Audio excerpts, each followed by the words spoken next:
My name's Travis Steiner. I'm the lead game designer for Socom Special Forces over at Zipper Interactive.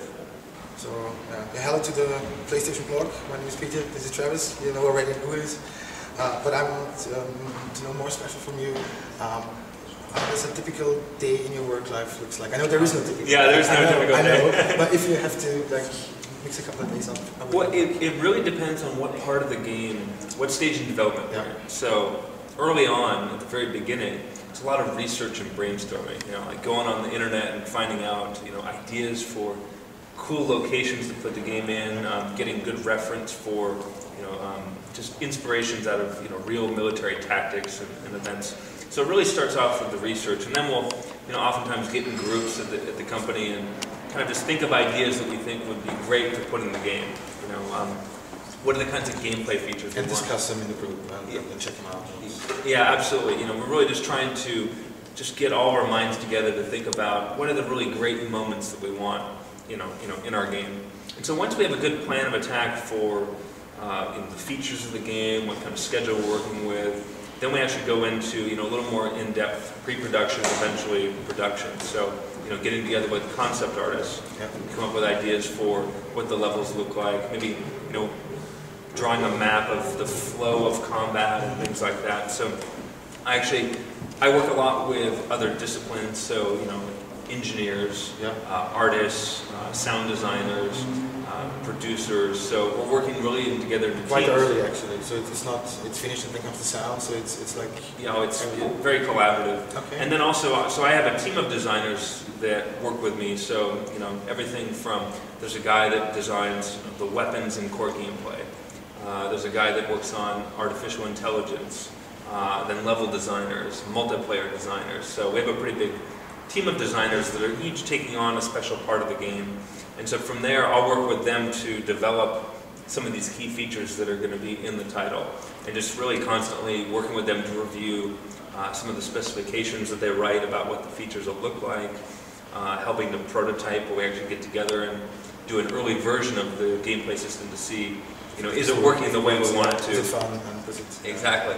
And so over time, you develop those systems, and then towards the end of the game, it's a lot of play testing to see, what are the bugs, what are the things we can do. In many cases, very small changes will make a big difference to make the game a lot better. So, and then of course, as we get near the end, there's a lot of demos to work on. Crunch time, having pizza, staying in the office. Yes. It was a long crunch time. It's good fun too, isn't it? Yeah. Being very proud when it's finished and having the baby. Exactly. So that's nice. Just one little question. We're talking about research and research and stuff. What inspires you? I mean, is there something special that inspires you? Not the average or typical military thing. Is there something that inspires you, especially you? Yeah, there is. I think for me, I get inspired a lot by cool locations around the world. Okay. So I like I mentioned about searching the internet. I like going on Google Earth and looking at pictures, and I like just finding interesting, almost like postcards of very unusual places that would make for very cool levels in the game. And I think that from there, I get inspired about the kinds of gameplay that you could have in a location like that. And maybe, what is the backstory and the storyline that we can build around this place. So you're definitely inspired by a location. Yeah. That's cool. So you see the location, you think it's cool to do this kind of gameplay mechanics and stuff? Sometimes it's, a location that defines, the whole setting of the game, but sometimes it's a location that really just defines a level. An example would be, when I was a young boy, I went to a soccer camp.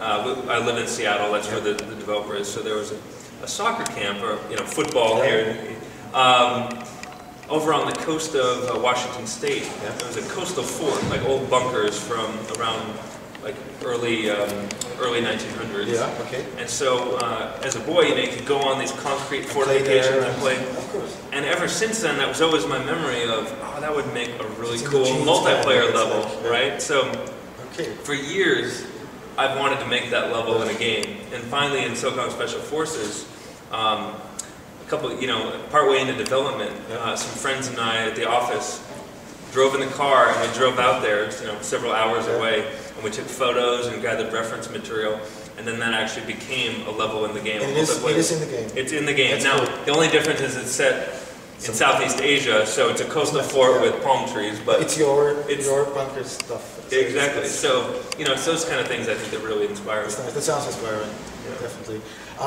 We have two questions from our community that we really want to know. It is, I'm sure we could find out later, but it's nice to hear it from you.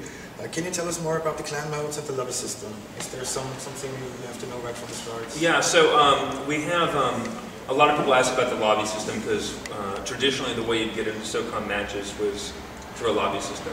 Now there was a lot of good that came from that, but the major downside of having a lobby system is in a lot of cases it takes a lot longer to get into the game. And so we decided to not have a lobby system for standard multiplayer matches because we wanted to get people in the game as quickly as possible. Yeah. And honestly, the matchmaking system we have in the game is really the fastest I've ever seen. Okay, like you just you say, I want to play, and bam, it throws you in the game. And I think that's really important. I don't think it's a lot of fun just to sit around and wait for to find a game. So it's very easy to get into matches. So there's a good matchmaking thing. Yeah. No lobby anymore, but the lobby is here for the co-op. And we have lobbies in co-op, and we have lobbies when you're making a clan match. Yeah. And so the clan match is really easy to do. You can do your own private match to practice, or if you want to do a clan challenge on the clan, you basically the leader can organize a group. And then when you go online, you'll see a list of all other clans that are ready to be challenged, that are online at that time. And then you basically propose to them that you want to have a challenge. And again, our goal is let's make it as fast and easy to get into as possible. So, there's a second question from our community. Some fans are wondering why the VIP and the evacuation modes have been removed. Can you tell us the reason? Yeah, so the reason was, from the get-go for Special Forces, we wanted to focus on new game modes. Obviously, suppression is always going to be there. That's your standard one. Yeah, we love the old game modes, but we felt like, as our 7th Socom title, we thought it would be a lot of fun to innovate on the modes and come up with new ideas. So that's the main inspiration for it. Is that we thought, game modes like Bomb Squad, which has some VIP elements to it, could fulfill the same kind of tactical gameplay that people appreciate. Something I always find very interesting is what was the hardest time during the developing time, and what was the best moment? Yeah, it can be very personal. Yeah, the hardest time I think is when you're about maybe a little over halfway building the game, like maybe 3/4 of the way through, because you have all the basics in place, but the game isn't polished yet, it's not refined. Yeah. And so you get everything up and running, and there's a moment there where it's like, it works, but it's not quite there yet. So much to do. There's so much to do still. And so, but it's always surprising you can get a lot done in a short amount of time after that stage. So I'd say that's the hardest point, where you've gotten everything built, but it's not refined yet. It's a long way to go. And the best part is once you're done refining it, because then it's like, wow, now the game is like really done, and it's a lot of fun. Exactly. Okay. Another question that I always like to ask is, because it's really interesting, some answers I get, could you tell us one little secret you never told the press before about this game? It could be something hidden, it could be something maybe you know, or maybe it's some design thing, whatever. It can be just one secret you never told press before. So here's one that comes to my mind. So there are more. Yeah, when we got the PlayStation Move the first time, we wanted to try and hook it up to the game. At that time, we didn't know if there would be a navigation controller. Yeah. And the PlayStation Move works great with the navigation controller. We assumed there would be, but we didn't know for sure yet. And so we thought it would be an interesting brainstorming exercise to see, could we make the game work with only the PlayStation Move? And so we did a little bit of brainstorming about how the controls would work, but I think at the end of the day we thought, boy, that might be a little challenging. It'd be better if you just held the DualShock and the Move. And so I think in the end it was a fun exercise, but the way that the navigation controller turned out, it works great. Holding one in one hand and the Move in the other. But we thought it would be interesting to see what Socom would play like with just using the one controller. So you had a kind of a demo running? Did it actually try that, or is this some very basic things, but we tried it. That's cool. Yeah. On the first glance, it looks like there's more action than before. It's more cineastic and stuff, which is cool because it looks like also to be for a broader audience. But the question is, do you think the Socom Special Forces is more attractive to casual gamers too? I mean, there's a certain amount of tactic in the back, so but. Well, I think there's the core values that make Socom what it is, and I mentioned team-based gameplay, authenticity, and innovation. And no matter what changes we make to the game, those are always going to be important to us. And so I think, even though we've changed a lot, those are still the core pillars of what make the game what it is. Now, that being said, I do think we've changed a number of the gameplay mechanics to make it more accessible to a wider audience. I think some of the things that come to mind are just that, a lot of people out there really like having more of an in-depth story in the game. And while the old Socom games had some story, it really was not a focus for us. Of course, and so I think that's a big element that I think will draw in players. There's a great multiplayer component and a great single player. I think that co-op mode is a lot more accessible to people because in many ways it's like a way to train yourself before you get thrown into the thick of things on competitive mode. So I think having online co-op helps. And then obviously the PlayStation Move and the sharpshooter. There's a number of players that maybe don't typically play a shooter game, but when they use it with the Move, they really like it. So I think definitely there's a wider audience that will want to play the Socom, and I think we've actually already seen that. But that being said, I think that our number one goal has still been to stick to the key elements that make Socom what it is. So I think that our veterans will still appreciate the gameplay mechanics. Because it looks a little bit like the tactical and strategic elements are kind of scalable.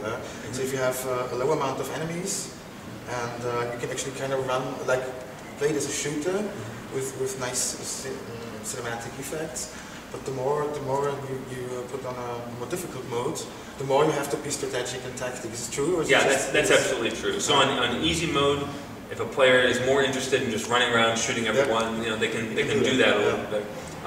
Normal mode, which is what we've really tuned the game for, is really about a balance. It's still mostly a shooter, but you want to use the tactics in key situations to flank the guys around him. And the goal we've really strived for is to make it, again, quick and easy to give the commands.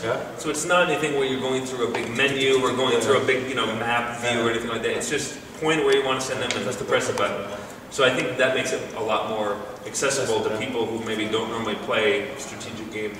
But then on the very high difficulty levels, you really need to use your teammates all the time. Definitely, because otherwise you're overrun by enemies. So you have to split them up and send them there and stuff. But again, it's very easy to do.